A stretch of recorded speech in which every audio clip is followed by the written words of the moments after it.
The master's last move. The robot didn't take your job. It's waiting for you to teach it. The robots are coming. Everyone is asking the same question. Are the robots going to take our jobs? The news asks it. The politicians ask it. The think tanks publish reports about it.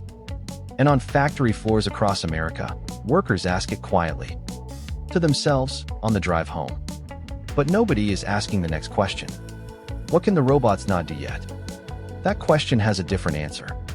And that answer changes everything. Detroit's warning. Detroit, the city that built America's cars. At its peak, over 300,000 people worked in automotive manufacturing in the Detroit metro area. The plants were the backbone of the middle class. A high school graduate could walk into a Ford or GM facility, learn a trade, and retire with a pension. That was the deal. Then the deal changed. Stamping, welding, painting. One by one, the repetitive processes were automated. The robots moved in. The workers moved out. Detroit's population collapsed from nearly 2 million to under 700,000. Entire neighborhoods emptied. And yet, walk into any automotive final assembly plant today, and you will find something unexpected. People, skilled workers, still there. Still doing by hand what the robots cannot. This is not a story about robots winning. This is a story about one room. The robots have never been able to enter. And what happens when the most advanced robot ever built finally tries to walk through that door? Tesla announced it will begin converting its Fremont, California factory, the same plant originally built by Toyota, the same plant that proved American manufacturing could compete, into a humanoid robot production facility. 1 million Optimus units per year, eventually 10 million. The age of the humanoid has arrived, and the skilled worker standing in that last human room is about to become the most important person in the building. The room the robots never entered. Walk through a modern automotive plant and watch what happens. Stamping. A robot arm crushes sheet metal into shape. No human touches it. Welding. Sparks fly from precision robotic welders. Thousands of identical welds per shift. Painting. Automated spray systems coat every surface with perfect consistency. Then you reach final assembly. The robot arms stop. The automated systems end. And a human being opens the car door, climbs inside, and goes to work. This is the trim and final assembly process. And it has resisted automation for decades. Why? Because the space is irregular. The car interior is a confined, curved environment, where every angle is different. Because the parts vary. Even identical components have microscopic differences that a skilled hand can feel and adjust for. Because judgment is required. When something doesn't fit right, a worker knows it instantly and knows why. A fixed robot arm cannot do this. It was designed for one motion, repeated precisely. Trim and final assembly requires 100 different motions, constantly adapting. This is why humanoid robots exist. Tesla's Optimus. Figure AI's robots working inside a major European automaker's plant. Boston Dynamics Atlas. These machines were built specifically to enter the rooms that fixed automation never could. 2 legs, 2 arms, a body that fits inside a car, the ability to handle irregular tasks in irregular spaces. The humanoid is coming for the last human room, and the person standing in that room holds something the humanoid desperately needs. The body becomes data. In recent years, robotics researchers released footage of a humanoid robot performing a complex sequence of movements. The robot wasn't programmed step by step. It learned. Researchers studied how human athletes move, the weight transfer, the timing, the micro adjustments that happen faster than conscious thought. That motion data became the foundation for the robot's training. The robot then refined those movements through thousands of simulated repetitions until the motion became its own. The original source was a human body. Factory training works the same way.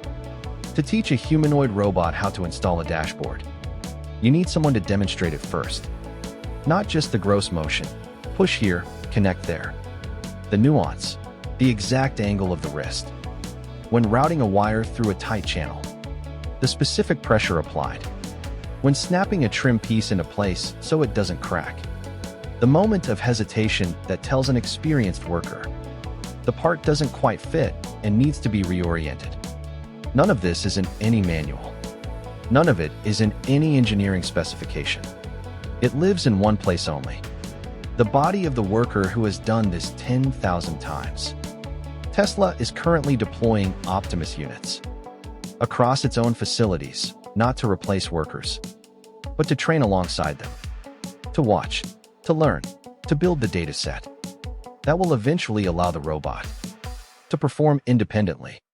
The worker who thought they were about to be replaced is, in fact, the teacher. Their body is the textbook, the subject matter expert. There is a term used in manufacturing, subject matter expert, SME. It means the person who knows a process more deeply than anyone else. Not the engineer who designed it, not the manager who oversees it. The person whose hands have done it so many times that they have internalized knowledge that cannot be written down. The SME of trim and final assembly is not a technician. They are not a programmer. They are the worker who has spent 20 years inside that car, in that exact sequence, developing a sensitivity to every variable the process can throw at them. When Optimus installs a door panel incorrectly, and it will, at first, who diagnoses the problem? Not the software engineer who wrote the control code. They can see the error in the data, but they cannot feel what went wrong. The SME can. They walk over, look at the panel, and know immediately. The robot approached from the wrong angle. The part was at 2 degrees off. The clip needed to be seated before the edge was pressed. They explain it. The training data is updated. The robot improves. This role cannot be automated. It requires having done the wrong thing enough times to recognize it. It requires a body that has felt the difference between correct and incorrect. In the current moment, right now, in 2026, the most valuable person in the transition to humanoid manufacturing is not the robotics engineer. It is the skilled worker who can teach the robot what no engineer can write down. The question is whether they know it, what the union got wrong, and what it could still get right. When a major automaker announced it would deploy humanoid robots in its assembly plants, the union responded, "No robot enters without a negotiated agreement." That sentence is not wrong. Negotiation is legitimate. Workers deserve a voice in how automation is introduced. But the sentence stops too soon. Compare it to what happened in another country. When a major European automaker announced its restructuring, the closure of plants, the elimination of tens of thousands of jobs, the national union didn't just say no. They asked a different question. What role will our members play in the transition? They negotiated retraining programs.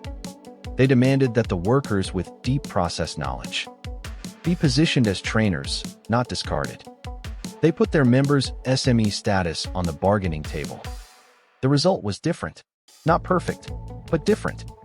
American auto unions have hundreds of thousands of members. A significant portion of them have skills that humanoid robots will need to learn. That is not a weakness. That is leverage. But leverage only works if you know what you have. The language of resistance, no robot without agreement, protects the present. The language of transition, our members will be the trainers, builds the future. One of those sentences has more power than the other. The apprentice is a machine. The apprenticeship model is one of the oldest institutions in human civilization. A master craftsperson takes on a student. The student watches, imitates, fails, adjusts. Over years, the master's knowledge transfers into the apprentice's hands and eyes and intuition. Not through books, through proximity and repetition. This is how skilled trades have always worked. What is happening in automotive manufacturing right now is the same process, except the apprentice is made of aluminum and code. A trim assembly worker puts on a motion capture suit. They go through their standard process. Every movement is recorded, every adjustment, every moment of hesitation, every correction. That data feeds into the robot's training. The robot runs thousands of simulations. It fails in the same ways a new human worker would fail. It corrects. It improves. Eventually, it can perform the task. But the master's work is not finished. Because the robot will encounter edge cases, situations outside the training data, a part that arrived from the supplier with a slight variation, a car body with an unusual weld seam, something the training never covered. In that moment, the robot needs the master again. This is the first time in human history that a craftsperson's knowledge can be multiplied across hundreds of identical machines simultaneously. One worker's expertise distributed to an entire fleet. The master doesn't disappear. The master becomes more powerful than ever. Same hands, different class. I want to end with something simple. Two workers, same plant, same years of experience, same hands that have done the same job. Worker A looks at the humanoid robot and says, "That thing is going to take my job." Worker B looks at the same robot and says, "That thing needs me to teach it everything." Same hands, same knowledge, same room, different class. This is what class society has always been about. Not the resources you have, the language you use to describe what you have. I am an assembly worker means something in a world of fixed automation. It means less in a world of humanoid robots that can replicate assembly work. I am the subject matter expert for this process. Means something completely different. It means you are the person whose knowledge the robot cannot have until you give it. Tesla is building a factory that will eventually produce millions of Optimus robots per year. Each one of those robots will need to learn how to do something. The humans who currently do those things are the only source of that knowledge. The window for that transition is open right now. In 2026, while the robots are still learning, while the factories are still figuring out how to deploy them, while the companies still need the humans in the room, that window will not stay open forever. At some point, the training data will be complete. The robots will know what they know, and the humans who contributed that knowledge, the ones who were positioned as teachers, will have built something that cannot be taken from them. The ones who saw it only as a threat will have waited. Same hands. What are yours teaching?